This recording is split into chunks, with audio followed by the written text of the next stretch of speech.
spent 15 years caring for our parents while my siblings visited twice a year. At the funeral, they accused me of stealing from them the whole time. At our mother's funeral, not after it, at it, in the car park of the crematorium before we'd even gone in, my brother stopped me with a hand on my arm and said, quietly, so the mourners filing past wouldn't hear. We've had a forensic accountant look at Mum and Dad's bank accounts.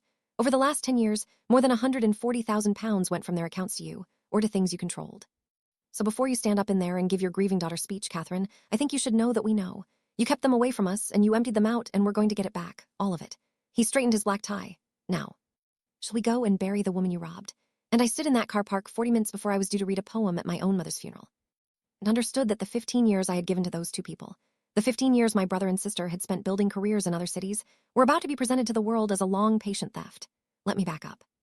My name is Catherine Brennan. I'm 53 years old, and I spent the middle 15 years of my life, the years other people spend on their careers, their marriages, their own children, themselves, being the daughter who stayed, the one who was there, and when my parents died. A brother and sister who had not been there arrived with a story in which my presence itself was the crime, in which 15 years of showing up was reframed as 15 years of isolating two vulnerable people and helping myself to their money, and they came. In their good funeral clothes to take back the modest house and the small savings that my parents had left me, the only material thing I had to show for the decade and a half I'd handed them. The money had moved. That was the terrible, simple fact at the center of it. £140,000 really had flowed, over 10 years, from my parents' accounts into things connected to me. My brother's forensic accountant was not lying about the numbers. He was lying about what the numbers were. And it took me a year and a shoebox, and two people my siblings had never once bothered to meet, to prove it. There were three of us. Me in the middle, my brother Gerald 2 years older, my sister Fionnuala 2 years younger. Ordinary Irish family in an ordinary English town. Our parents having come over in the 60s, our father a fitter and our mother a school dinner lady. Both of them careful, proud, undemonstrative people who valued education above everything because they'd been denied it. And they got their wish, mostly. Gerald was clever and driven, and left at 18 for university, and then London, and then a career in finance that I never fully understood except that it involved a great deal of money and a house with electric gates. Fionnuala was clever and charming and left at 19 and became a consultant of some kind, and lived in Edinburgh and traveled constantly, and was always about to visit. And I was the middle one. I was clever too, I want to say that, because part of this story is about how the one who stays gets quietly recategorized as the one who couldn't leave. I had a place at university. I went for a year.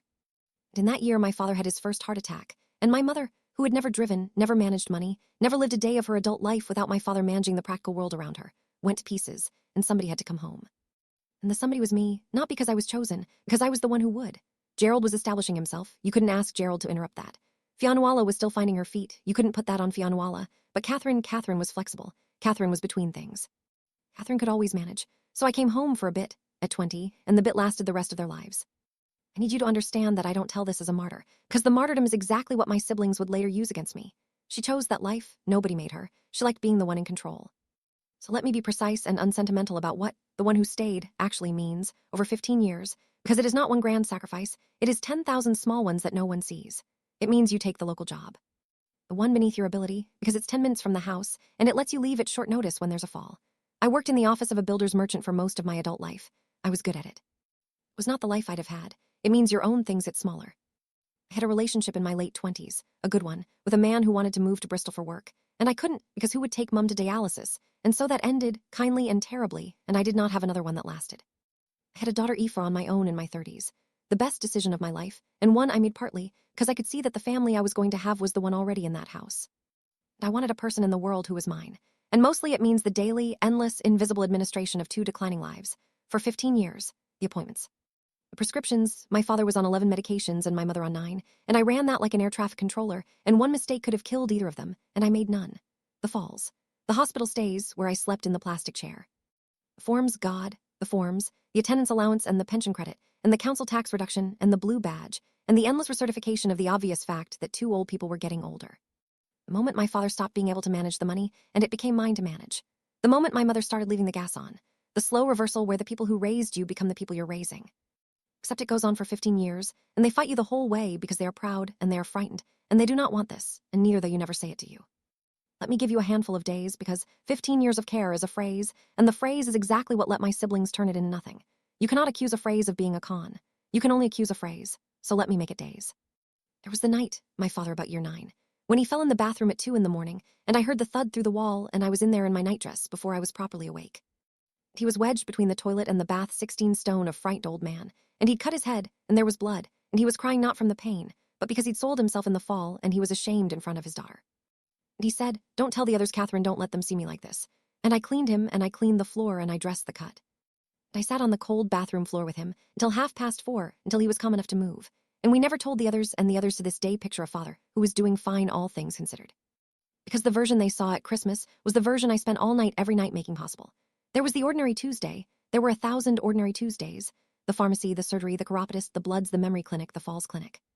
A specialist 40 minutes away that only had a slot at 8:40, so I used a morning's leave I couldn't spare, and my father dozing in the passenger seat, and me doing the whole intricate week-in, week-out logistics of it while holding down a job in a builder's merchant. And no one seeing any of it, because the whole point of doing it well is that no one sees it. Good care is invisible. That's its nature, and that's its trap. The better you do it, the less anyone believes it was hard. There was the afternoon my mother, deep in the dementia now, looked at me, her own daughter who'd stopped recognizing months before, and became convinced I was a stranger who'd broken into her house and screamed and hit me, and I had a bruise on my cheekbone for a week. I made her a cup of tea and sat with her until she settled and told the builder's merchant I'd walked into a door. "You do not put 'assaulted by my mother, who no longer knows me' in an email to your brother in London. You absorb it. That's the job. The one who stays absorbs the things the ones who leave never even hear about." And there was every single Christmas when Gerald and Fionnuala arrived, and my parents lit up like the whole year had been laying to this, which for them, in a way. Tad and my siblings got the good version. The clean-fed, medicated, upright version, the version that existed only because of the 360 invisible days I'd spent building it. And Gerald would say, at the table, carving, expansive, "You know, they're doing marvelously, aren't they?" Marvelously? And I would agree and pass the potatoes and not say, "They are doing marvelously because I have made it my whole life that they should, and you are looking at my life's work and calling it luck." Gerald visited at Christmas. Fionnuala visited in the summer, most summers. They loved our parents. I want to be fair, they did love them, in the uncomplicated way you can love people you see twice a year and don't have to clean. They would breeze in bearing expensive presents and enormous energy. Mum and Dad would light up, and there would be 2 or 3 lovely days, and then they would breeze out again back to their real lives, and I would be there on the 4th day when Dad was crying, because he'd wet the bed and was ashamed. And on every day after. And here's the thing that would become the whole case against me, and I need you to watch it happen, because it happens so quietly. Being the one who was there meant being the one who controlled everything. Not because I seized control, because control is just what proximity turns into. I had power of attorney, eventually, because someone had to, and I was the only someone in the building. I managed the money because I was the one at the bank. I made the decisions because I was the one in the room when decisions had to be made at 3 a.m. I knew the doctors and the neighbors and the medications and the passwords and the whole intricate machine of keeping 2 frail people alive and at home. Me, that was just the shape of the job. Gerald and Fionnuala, visiting twice a year, seeing only that Catherine seemed to control access to their parents. Catherine handled the money. Catherine made the decisions. Catherine was always there. It would eventually look like something else entirely. It would look like a woman who had positioned herself between elderly parents and the rest of the world. Proximity and control are the same thing from the inside. From a distance, control looks like a strategy. Let me tell you about the money in Act 1, before it became a weapon, because the truth of it is so ordinary it's almost boring, and the boringness is the point. For the 15 years, and especially the last 10, money flowed constantly between my parents' accounts and my life, in both directions, all day, every day, because I was running their existence out of the same hands I ran mine. I did their shopping on my card and reimbursed myself. I paid for their prescriptions, their heating, their carers, their taxis, out of a churn of transfers that no one was ever going to be able to reconstruct cleanly, because it wasn't kept clean. It was kept alive. It was 2 households operated by one exhausted woman for a decade and a half. When their boiler died, I organized it, and the money came from their account and mine to the plumber, because that's how you do it when you're the one making the calls. And my father decided in a lucid and determined moment about 8 years before he died that he wanted to give me some money. "Well, I can see you enjoy it, not when I'm dead and past caring." He gave me money. It went from his account to mine, and it was a gift freely given, and we did not get a solicitor to notarize a father giving his daughter a few £1,000s, because who does that? Who imagines they'll need to? When my parents, as they got frailer, essentially merged their financial life into mine, because they could no longer operate there, own the accounts became a tangle that made complete sense if you were living it, and looked from the outside, 10 years later laid out on a forensic accountant's spreadsheet like a decade-long siphon. £140,000 over 10 years, from their accounts to me or to things I controlled. Every penny of it was care, or reimbursement, or a gift they chose to give. And not one penny of it was documented in the way a suspicious stranger would require, because I was not a suspicious stranger. I was their daughter, and I was drowning, and you do not stop to build a legal defense file while you're keeping 2 people alive. You do not keep the receipts. That is the whole vulnerability of love.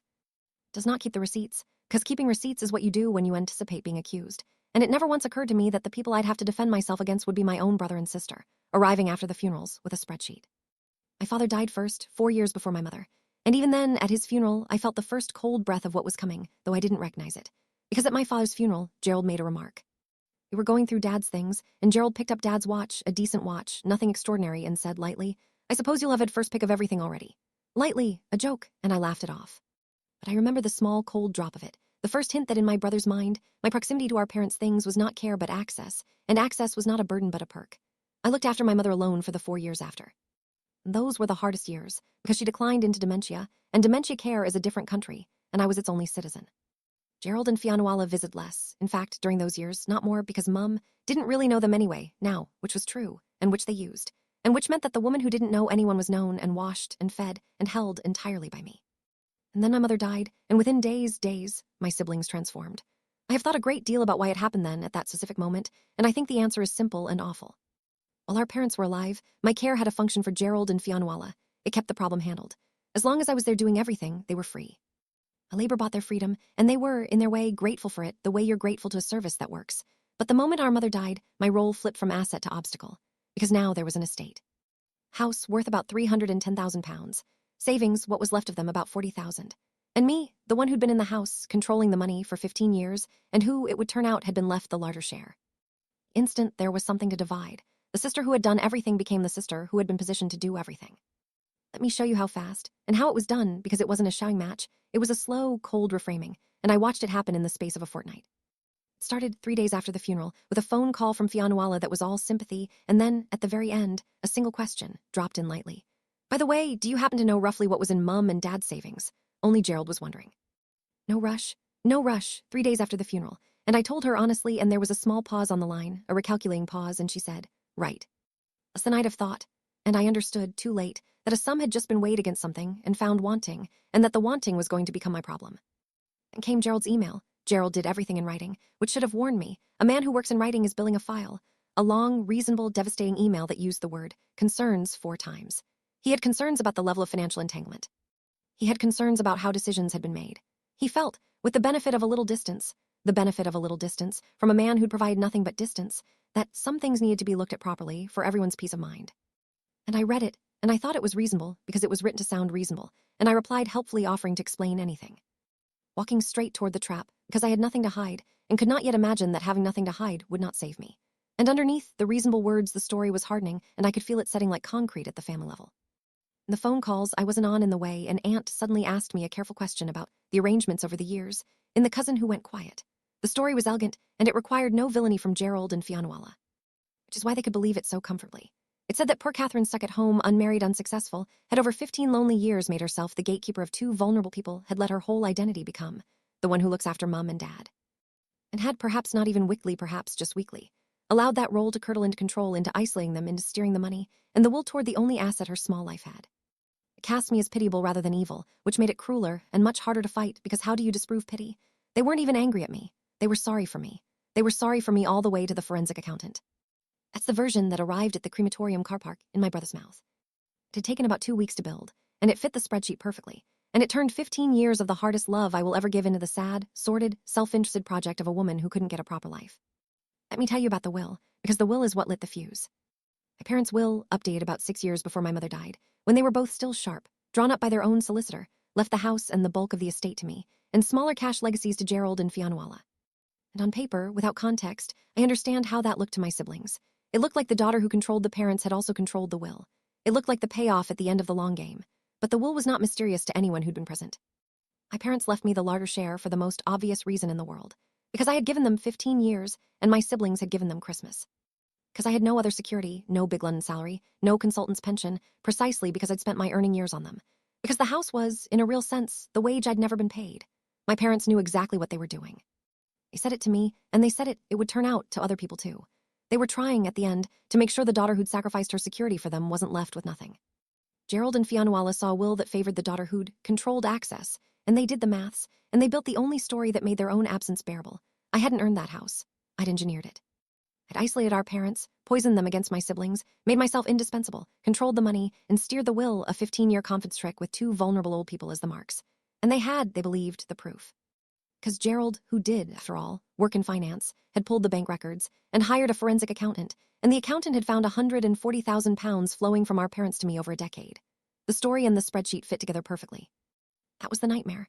It wasn't that they had a story or evidence. They had a story and evidence, and the evidence was real, and only the meaning of it was a lie. I did what you do. I got a solicitor, a woman called Priya Anand, who did contentious probate. and I went in expecting her to tell me this was absurd, that I'd obviously done nothing wrong, that 15 years of caregiving was self-evidently not theft. And Priya was kind and careful, and she did not tell me that. She told me something much more frightening. She said, "Catherine, I believe you. I want to say that first. But I need you to understand the position you're in because it's more dangerous than you think." She laid it out. "Your brother is alleging two things. One, undue influence over the will that you isolated and pressured vulnerable parents into leaving you the estate. Two, and this is the serious one, financial abuse, misuse of your position as attorney." £140,000. She paused. "Here's the problem. As their attorney, you had a legal duty to account. You were required to keep their finances separate from yours and to be able to show that every penny spent was in their interest. And by your own account, you didn't keep them separate. You ran everything through a churn of transfers. You reimbursed yourself without keeping receipts. You accepted gifts without documentation."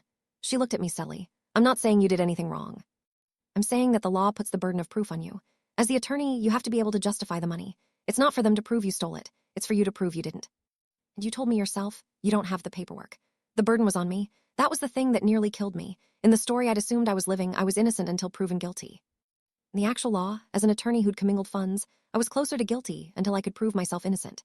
And I couldn't, because innocent people caring for their dying parents do not keep forensic records of why they moved 400 pounds on a Tuesday in 2016. And then Gerald's side produced the accountant's report, and it was devastating precisely because it was accurate. Column after column. Date, amount, destination.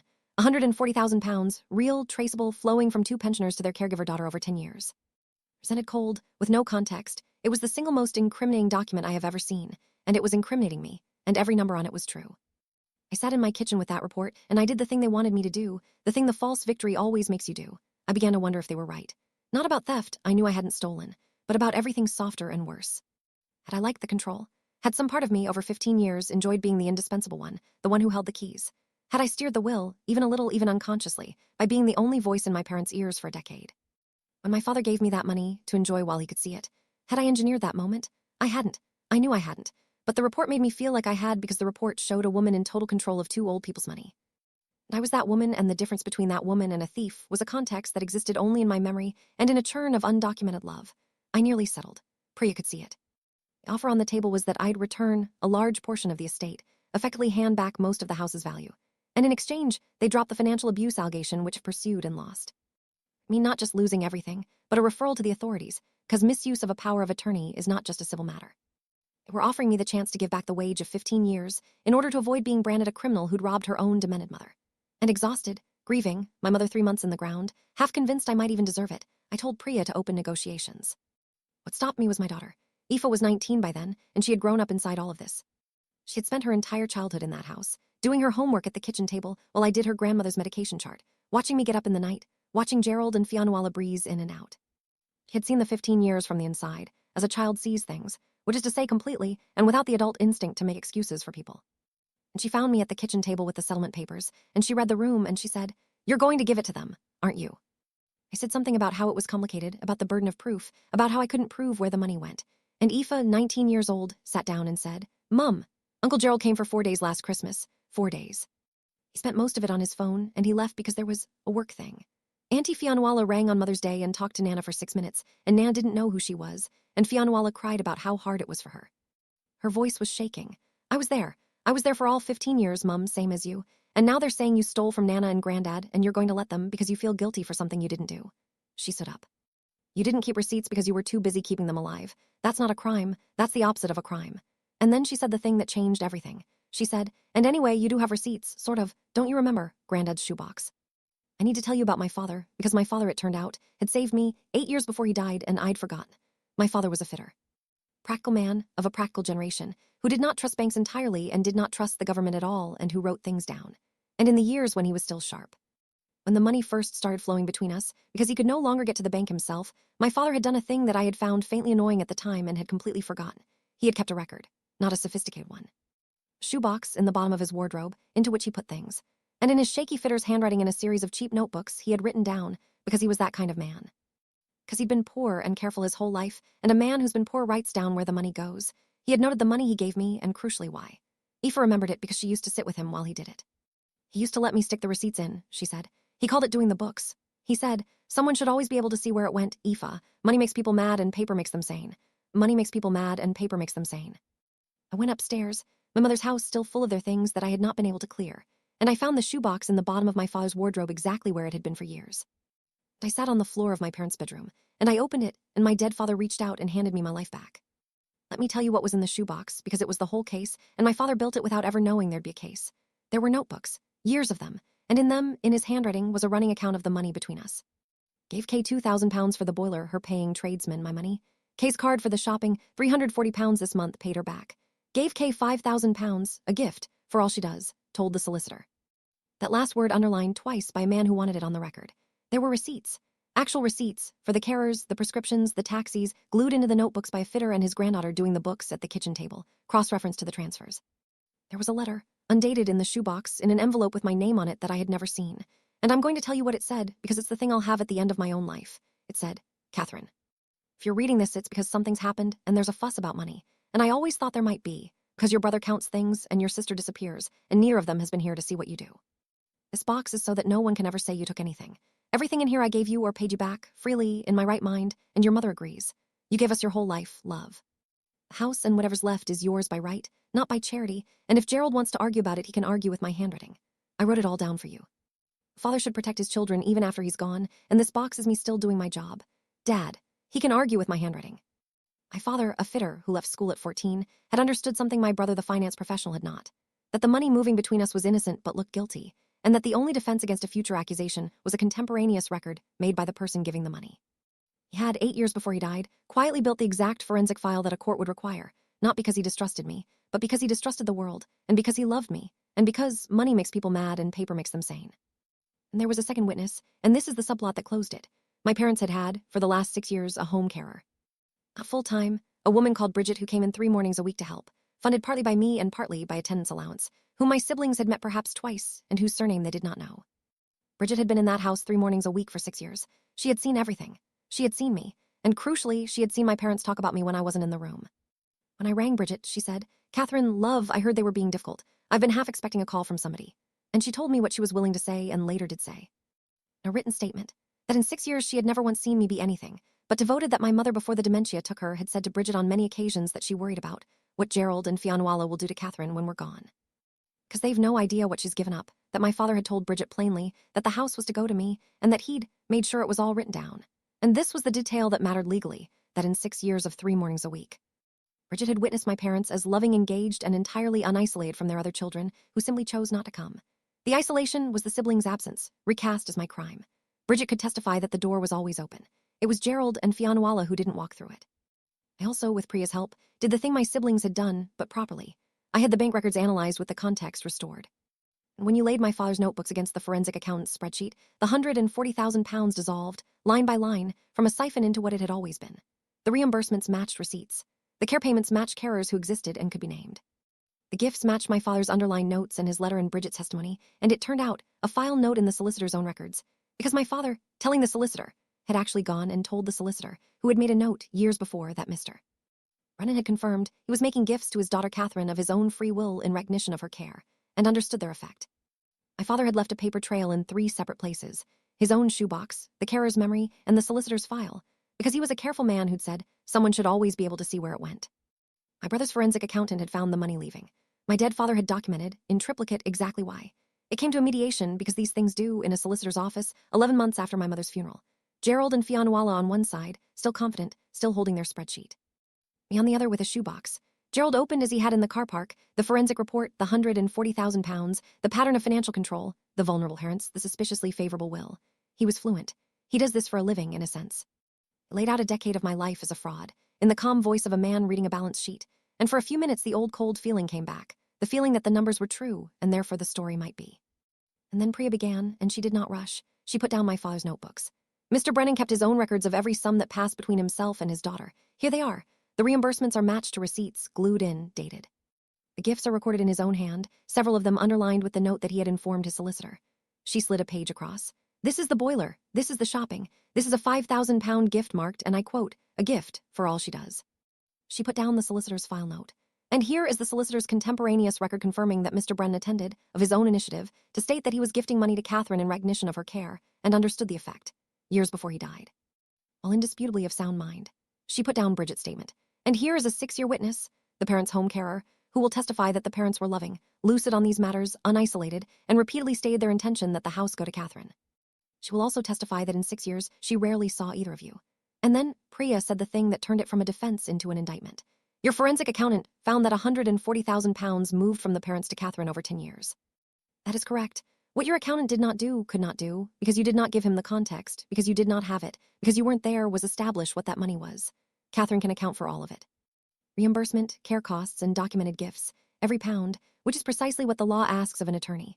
She closed the folder. The burden was on my client to account for the money. She has now discharged it completely. The question, therefore, moves on. Because you have alleged, in writing, that your sister financially abused 2 vulnerable adults. A serious allegation, made on the basis of numbers you did not understand, about a woman who was caring for your parents while you visited twice a year. That allegation is now comprehensively disproved. And your sister has views about how she wishes to respond to having been publicly accused of robbing her own dying mother at that mother's funeral. The room was very quiet, and then I said the only thing I said. I looked at Gerald and I said, Dad knew you'd do this. That's the part I can't get past. He knew. 8 years ago, he sat down and built this box because he knew that when he was gone, you'd count the money and you'd never once think to ask what it was for, because you were never here to know. He wrote a letter, Gerald. It's in the box. It says, and my voice went, and I let it, it says, if Gerald wants to argue about it, he can argue with my handwriting. Our father spent his last careful years protecting me from you, from his own son. Because he knew his son better than his son ever bothered to know him. Gerald didn't look at the box. That's the thing I remember. He couldn't. He looked at the table, and Fionnuala started to cry for herself, I think, the way she always cried, and the mediation in every way that mattered was over. Let me be honest about the shape of the ending, because it is not clean, and I've promised myself I'll always tell it straight. Legally, it collapsed for them completely. Faced with my father's records, the solicitor's note, and Bridget's statement, their case was not just weak. It was dead. You cannot pursue financial abuse against an attorney who can account for every penny, and you cannot prove undue influence over parents, whom a 6-year witness describes as lucid and adamant. Their own solicitor will have told them what mine told me in reverse. The burden had shifted, and I'd met it, and now they were exposed for the costs, and worse, because accusing someone in writing of a crime they can disprove is not without consequence. They withdrew everything. The will stood. I kept the house and the savings my parents left me, which was always only the wage of 15 years. But I did not get 15 years back. I want to say that plainly because the house is not a victory, it's a headstone. I got a modest terraced house in exchange for my youth, my career, my one great relationship, and a decade and a half I will never have again, and my parents are dead. And the last act of my family was to make me prove with my dead father's handwriting that I hadn't robbed the people I'd given everything to. Gerald and I do not speak, and won't. Fionnuala sent a letter about a year later. That was almost an apology. It said she'd been swept up in Gerald's certainty, and was sorry it got so ugly. But it never once said I was wrong, you did everything, I did nothing, and we tried to take even the little you had left. An almost apology is its own kind of insult. It wants to be forgiven without conceding the thing that needs forgiving. I didn't reply. The thing that healed slowly was not the money, it was the record. Because for a while in that terrible year, they had me half believing their story about myself, that I'd been controlling, that I'd engineered things, that my devotion had a self-serving core. And my father's shoebox didn't just clear me legally. It told me who I'd actually been, in the words of a man who'd watched me do it every day. You gave us your whole life, love. The house is yours by right, not by charity. I needed to hear that more than I'd known, and I got to hear it from my dead father at exactly the moment my living siblings were telling me the opposite. Bridget still comes round. She doesn't have to, there's no one to care for now, but she comes for tea, and she talks about my parents, which almost no one does, because Gerald and Fionnuala have their own version and everyone else has moved on. Bridget knew them. She's one of 2 people left alive who saw the 15 years, and the other one is my daughter, and I hold on to both of them. Aoife is at university now. She got the thing I gave up, and she's going to be something. She says in the fierce way she has that she's going to be something, and she's going to keep her receipts, and we laugh about it, but she means it, and she's right.